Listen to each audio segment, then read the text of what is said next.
Well, hello plant lovers, it is Matthew in Melbourne, welcoming you to my channel. Thank you very much for finding me in this crowded world of YouTube orchid care videos. Here I try to grow cold, cool, intermediate orchids either inside or outside without any equipment or not at all. So plant lovers of the world, if that sounds like your conditions and you're vaguely interested, do hit subscribe. I post every week on a Friday and my ramblings are that of an amateur. But you never know. The pointlessness that I dribble out might help you in your orchid journey. And one of the lovely things about this channel is consistent viewers, thank you very much, and people that check in every now and then for particular orchids. And so I think of my orchids that often get "how are you doing, wish you were here" postcards from people who view the channel, this one would be number one. This, plant lovers, is of course Paphiopedilum Duo de Citron, which means two lemons. We'll get to all of these details, but as you can see, yes, kind of two lemons and a very lemony yellow. So yes, this is famous on my channel, I think, this orchid. So it's a Paphiopedilum, but what really sets it apart from the others is that it is a sequential bloomer. I've got a flower here which is just going off, going over, and not looking great, and we'll get to that. I've had one flower here, the first one, which is gone. This one, which is living its best buttery lemon life, and then there's another bud here, and maybe we'll get another one. So that'll be 1, 2, 3, 4, 5, sometimes 6. And what that means is really often for about 6 months, I will have at least one, but sometimes two beautiful yellow flowers on this plant. So it really is a wonderful, wonderful Paphiopedilum. The only issue is, plant lovers, it only blooms for me once every 2 years.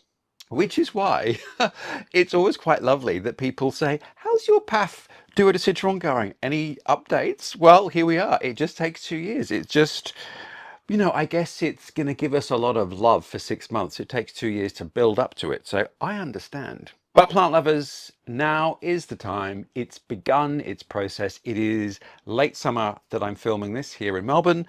It's February. This plant started in January and it might go through to May. Let's just see. We'll just see how many flowers it actually has. Each one will last quite a long time, about a month. So it's a great flower, a great plant for bang for buck if you can wait 2 years. So what we might just do is just have a little look at the plant and just see how it's going, because it has morphed, i.e. grown, quite a lot in the last few years. But firstly, let's just see. I had to write it down as to when it flowered. So I bought it in 2020 and it was in bloom. And I'll drop in the picture of what the plant looked like now. And it gave me successive blooms and it was wonderful. And then nothing. So that was, when was that? That was 2020. And it was about this time of year. So it sort of straddled 2020, 2021.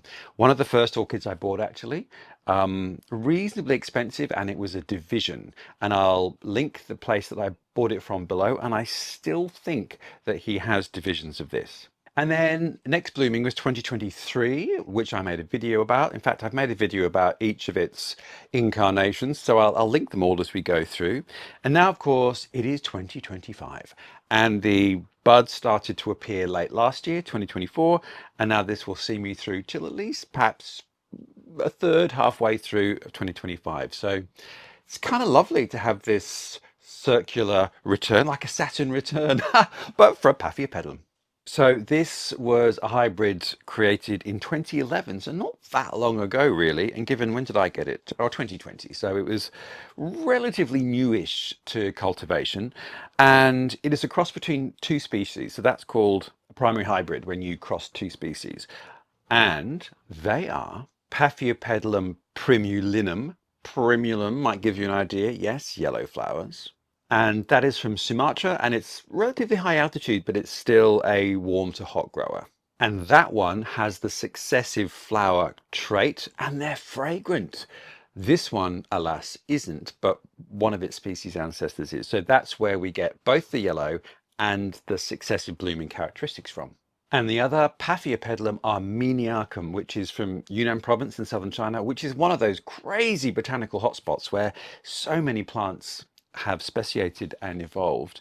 And That one is a single bloomer, but it has a very yellow flower. So what the hybridists have done is taken a yellow flower that's successive with a bright yellow flower with a good size, put the two together so you get a good sized flower with a good yellow color that is successive. And Armeniacum is described as cool to warm. So essentially they're from warmer parts of the world. So this is definitely an orchid that I keep inside all the time.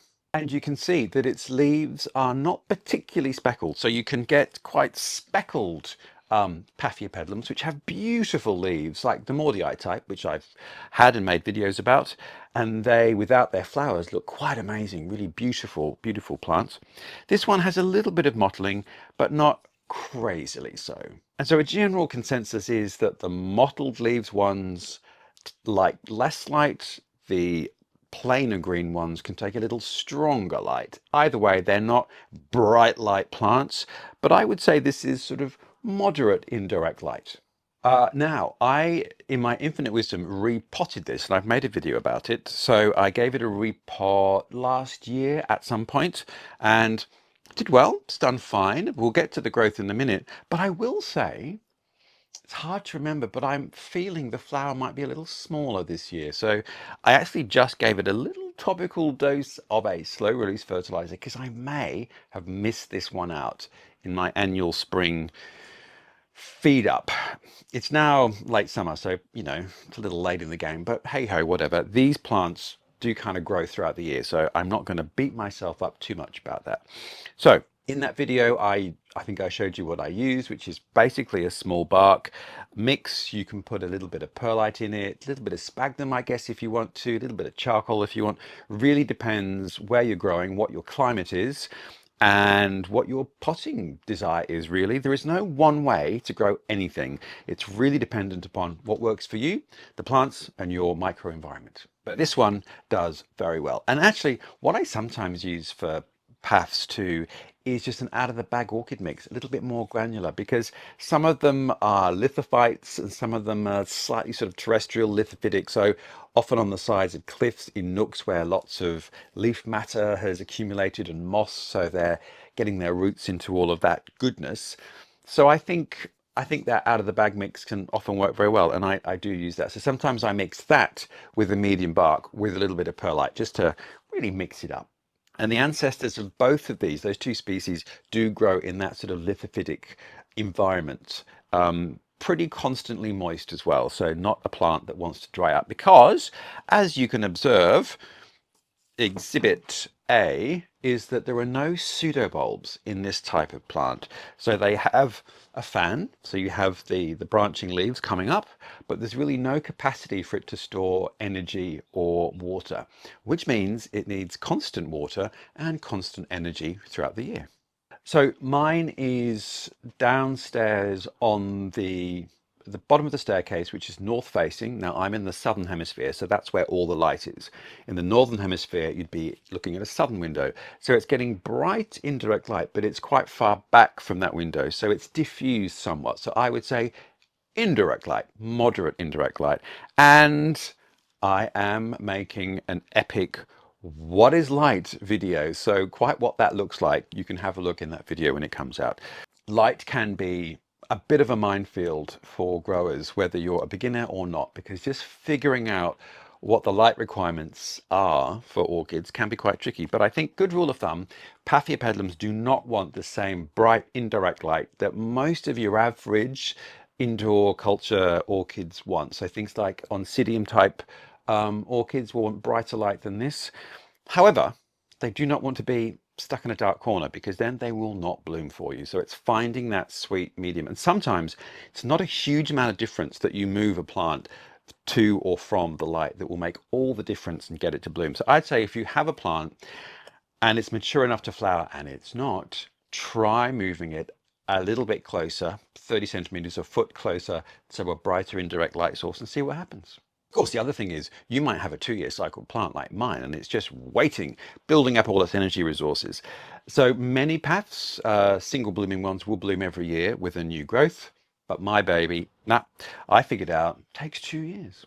Well, having mentioned that growth then, let's look at the growth of this and I'll come in closely and show you what I'm talking about.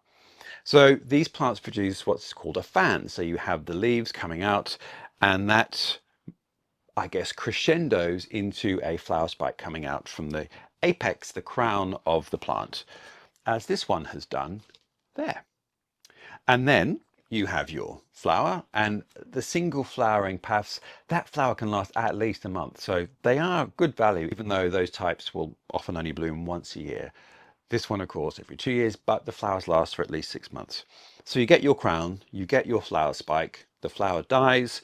Generally, the flower spike will die with it, and you cut it off and wait. Now, as it's coming into flower, you should be able to see the little nib at the bottom of your fan, which is the new growth starting to emerge. So that will start as the flowers are occurring, and you just need to give it good care and mature that fan, and then it will bloom for you once it's matured the following year in the growth cycle.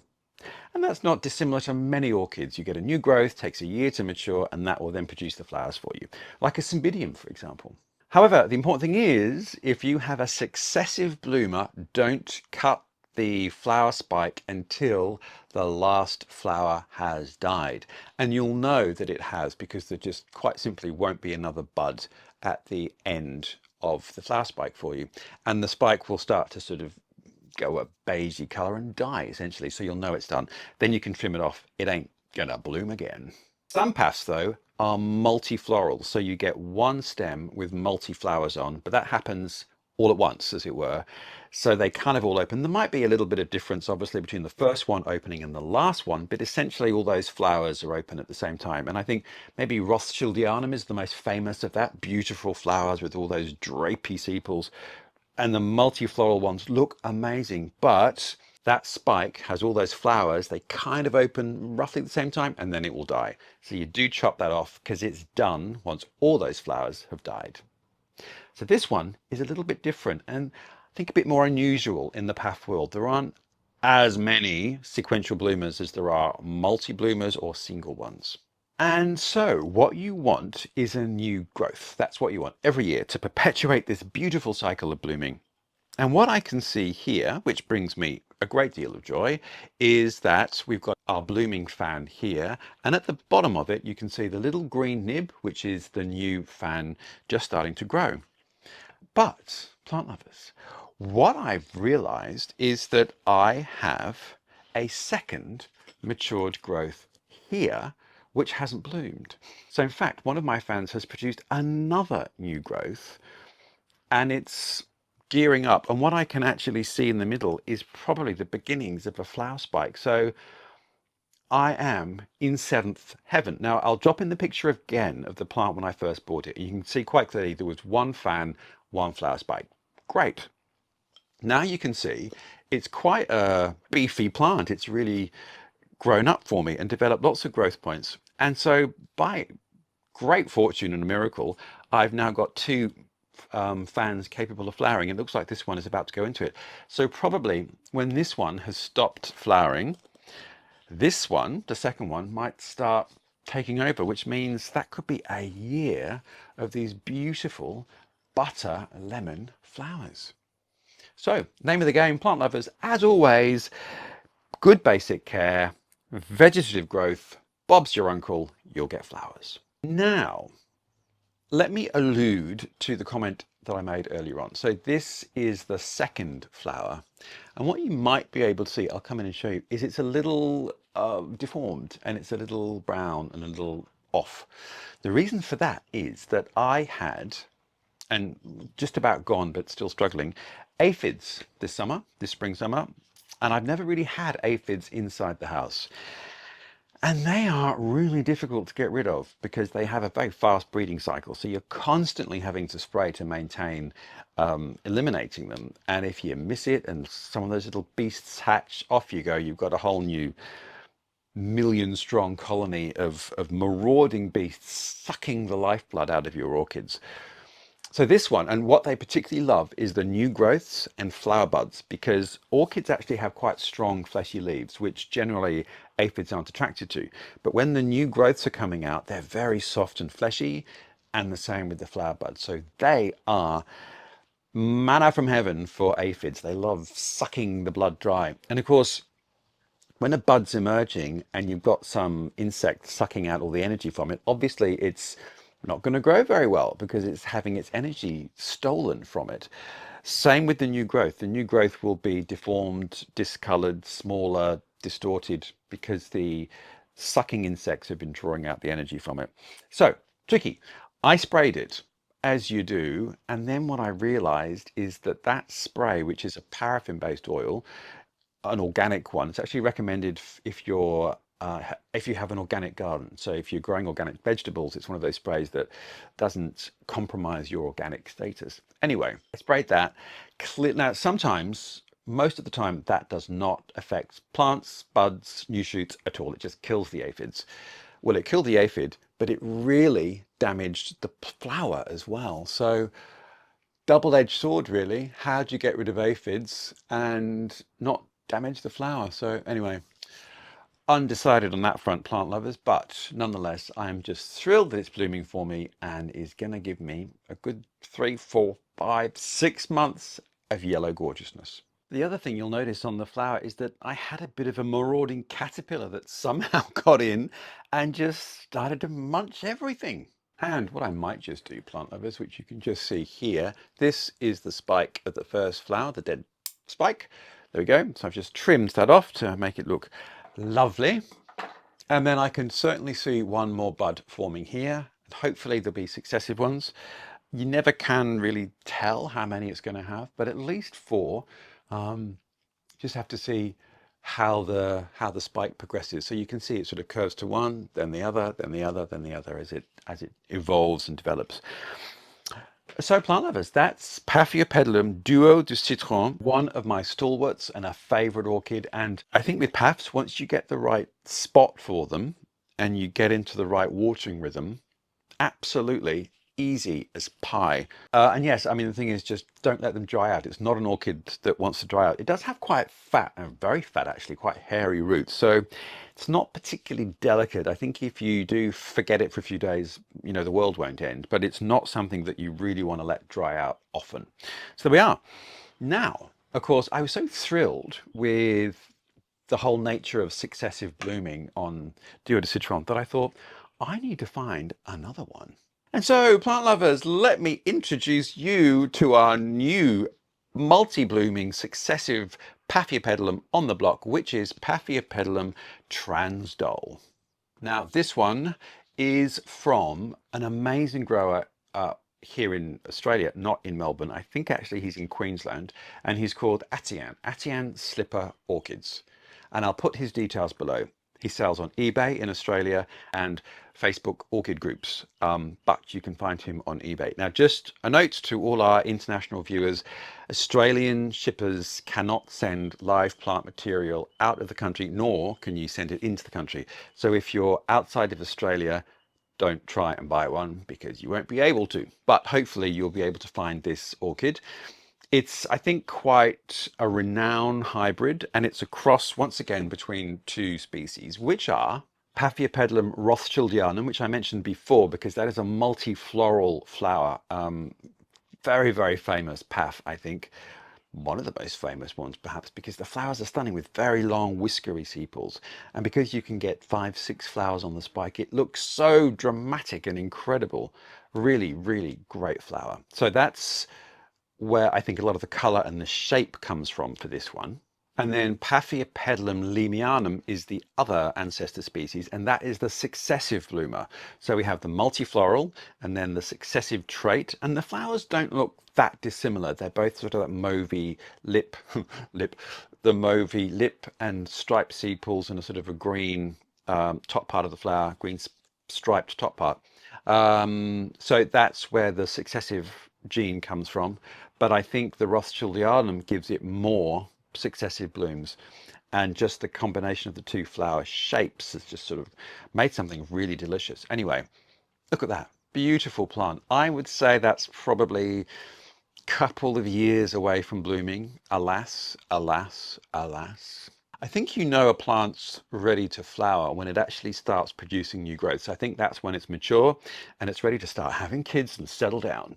So I think if you were to see a little nib appearing, you could probably expect to start seeing a little flower bud appearing as well. So I think we're a little bit away from that. Maybe next year, who knows? I think Atian said that this was maybe a year away from blooming. And if we look at the photograph of Duo de Citron when I first bought it, it was a little bigger than this, but not that much bigger. So maybe that's right. And I think too, that whole notion of buying seedlings versus plants, this was a division of a plant.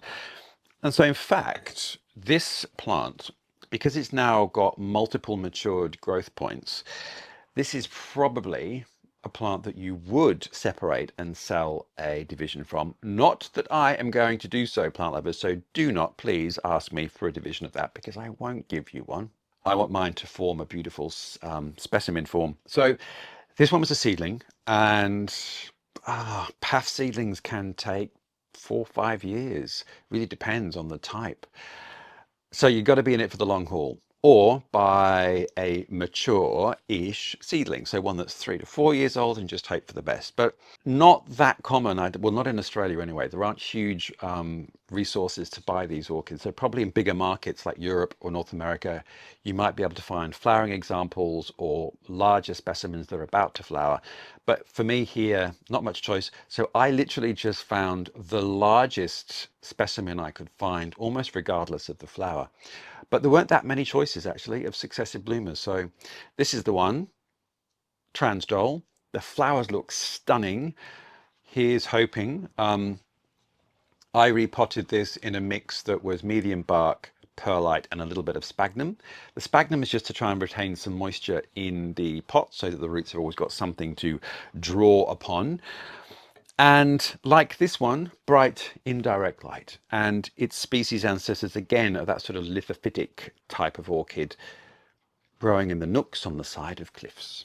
And both those ancestors of this are terrestrial lithophytic, so sort of opportunistic, but they're going to be growing in mossy, detritusy filled nooks, either in the base of trees where all the roots are, or in the nooks of rocks. So quite filtered light, as you can imagine, particularly if something's growing on the forest floor in a moist tropical forest. That's going to be relatively dark with speckled light. So bear that in mind when you're trying to replicate the conditions. So there we are, plant lovers. We have got our favorite successive blooming Paph in the house, as they say, and the new kid on the block, which hopefully will join the fray and start blooming maybe next year. If we're lucky, we'll certainly start doing follow-ups with our friend here, Transdoll, because the flowers are allegedly beautiful. So there you go. Here's to everyone. Thank you very much for often asking about Duo de Citron. As you can see, thrived from the repot. Always a little bit anxious when you repot something that's quite precious, because you just never know. Sometimes a plant just does not respond well. I'm trying to remember when I did it, but probably in spring in warmer weather, not when the flower spikes are emerging or it's in bloom, but at the end of the flowering cycle, as the new growth is appearing, probably a good time. But really with Paphs, you can kind of do it at any time, I think, just not when it's in flower. I wouldn't, because it is a plant that is sort of constantly doing something, and it doesn't have a particularly vigorous root system. So yeah, if you have to repot it whenever. I just wouldn't do it in extremes of weather, cold or warm, and spring for me is probably a good time. Anyway, I'm just glad it's flowering. It's our 2-year check-in. Thank you very much. And thank you for watching. Thanks for subscribing. If you're interested, I post every week on a Friday. So go on, hit the subscription button, ping the notification bell so my missives will pop into the ether for you the minute that they go live. And who knows what we'll be doing next week. Something wonderful and orchidy, I'm sure. But I hope all's well in your world. And I look forward to seeing you next week.